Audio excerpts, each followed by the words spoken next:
चलिए बच्चे, Sharda YouTube channel पर आप सभी विद्यार्थियों का स्वागत है।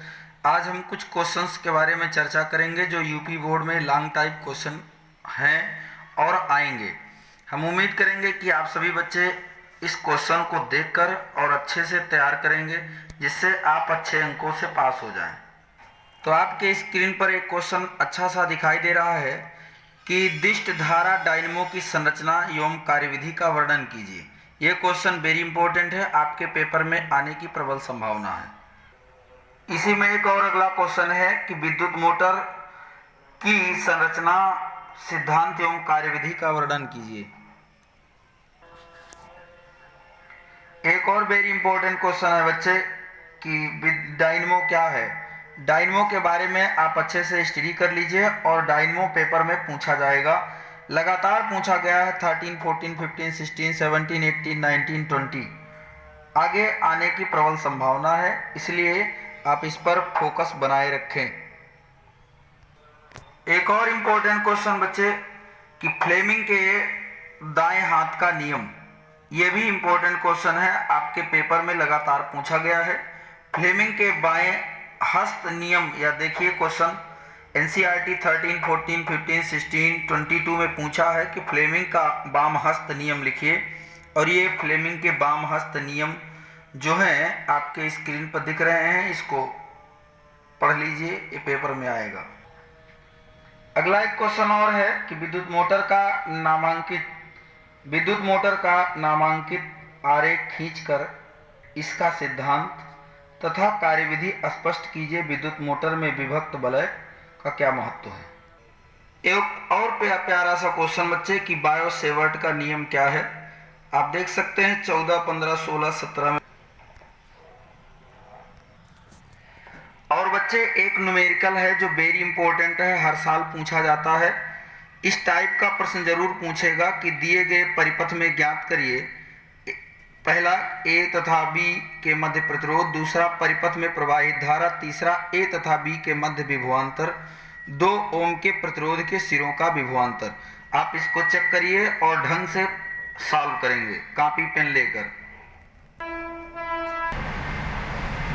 बच्चे क्वेश्चन को ध्यान से देख लीजिए और इसका सलूशन भी दिया है, आप कॉपी पेन की सहायता से सॉल्व कर लीजिए, ढंग से सॉल्व करिए और ये पेपर में आपके लगभग इसी तरीके से क्वेश्चन पूछा जाएगा।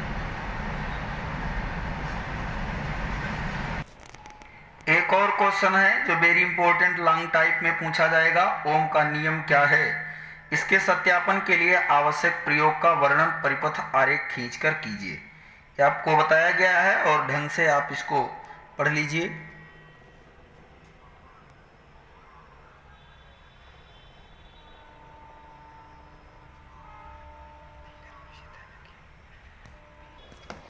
और बच्चे कोशिश रहे कि आपका फिगर गड़बड़ ना होने पाए, ढंग से आप फिगर और कॉपी में अच्छे से हेडिंग वाइज लिखते रहें बोर्ड पेपर में, जिससे आप अच्छे अंकों से पास हो सकें।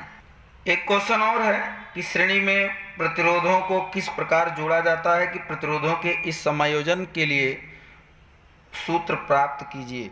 ये आपको तैयार होगा, उम्मीद करेंगे आप अच्छे अंकों से पास होंगे, क्वेश्चन को ढंग से तैयार कर रहे होंगे और कॉपी पेन के साथ ही पढ़ रहे होंगे। एक और न्यूमेरिकल है बच्चे, आपके यहाँ पूछा जाएगा कि एक विद्युत बल्ब पर 250 वोल्ट 240 वाट लिखा है और इसे 250 वोल्ट के मेंस से जोड़ने पर बल्ब में कितनी अधिकतम धारा प्रवाहित होगी। बल्ब के प्रतिरोध की गणना कीजिए। तो देखिए फार्मूला आपको पता है, बी की भी वैल्यू पता है, पी भी पता है, R is equal to B square upon P होगा। सॉल्व करेंगे तो आपको मिलेगा आर की वैल्यू, उसके बाद हम लोग बच्चे करंट फाइंड करेंगे, I is equal to B upon R होता है, वैल्यू रखेंगे तो 0.8 एम्पियर आएगा। एक न्यूमेरिकल और देखिए, इस टाइप का भी न्यूमेरिकल आपके पेपर में पूछा जाता है। आर दिया है, बी दिया है तो आई पूछा है, I is equal to B upon R भी होता है। एक क्वेश्चन वेरी वेरी इंपॉर्टेंट है, 2 विद्युत लैंपों जिसमें से एक का अनुमतांक 100 वाट और 220 वोल्ट तथा दूसरे का 60 वाट 220 वोल्ट है, विद्युत मेंस के साथ पार्श्व क्रम में संयोजित है। पार्श्व क्रम का मतलब समांतर क्रम में। यदि विद्युत आपूर्ति की वोल्टता 220 वोल्ट है तो विद्युत में कितनी धारा ली जाती है। तो देखिए क्वेश्चन सॉल्व भी है।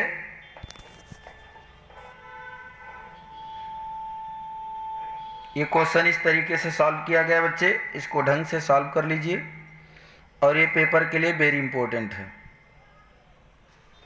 पेपर में आने वाला एक और क्वेश्चन है जो लॉन्ग टाइम में पूछा जाएगा। वर्ण विक्षेपण से क्या तात्पर्य है, उदाहरण देकर समझाइए। ये आपको पढ़ाया जा चुका है, अच्छे से आप पेपर में करके आएंगे। और इसको बिबिग्योर के नाम से भी जाना जाता है। इसमें बैजनी पीह नाला आपको बताया गया है किस तरीके से लिखना है, किस तरीके से पढ़ना है। आपको बच्चे एक और क्वेश्चन कि मानव नेत्र के प्रमुख भागों का वर्णन कीजिए। किसी वस्तु का मानव नेत्र में प्रतिबिंब बनना किरण आरेख द्वारा स्पष्ट कीजिए। यह भी पढ़ाया जा चुका है। इसको अच्छे से आप पढ़ेंगे और अच्छे अंकों से पास होंगे। इसी उम्मीद से आप सभी क्वेश्चन के हेडिंग अच्छे से लिखकर एग्जाम में एग्जामिनर को खुश करके अच्छे अंक प्राप्त कीजिए। यही शुभकामनाएं हैं आप सभी के साथ। बच्चे एक अगला क्वेश्चन है कि दूरदृष्टि दोष किसे कहते हैं, यह किन कारणों से होता है, इसके दोष निवारण के लिए किस प्रकार का लेंस प्रयुक्त किया जाता है, किरण आरेख द्वारा समझाइए। तो इसका आपको क्वेश्चन और आंसर दोनों दिख रहा है, आप इसको अच्छे से एक बार पढ़ लीजिए। इसका निवारण आपसे पूछा जा रहा है बच्चे, तो बताया गया है किस कारण से दूरदृष्टि दोष होता है। कौन सा कारण है निकट दृष्टि दोष के लिए, है निकट दृष्टि दोष। तो निकट दृष्टि दोष किसे कहते हैं, इस दोष के क्या कारण हैं, इसके बारे में भी थोड़ा सा हम लोग जानेंगे। आप देखिए कई बार ये पेपर में पूछा गया क्वेश्चन है, 14 में, 16 में, 17 में, 18 में, 20 में।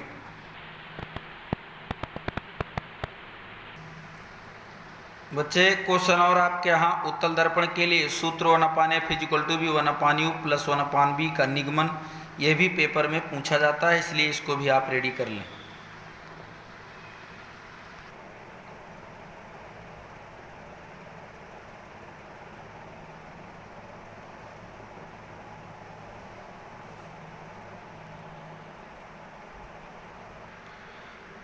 और एक क्वेश्चन है बच्चे कि क्रांतिक कोण से आप क्या समझते हैं। देख लीजिए कई बार पूछा गया क्वेश्चन है और ये भी आप तैयार कर लीजिए।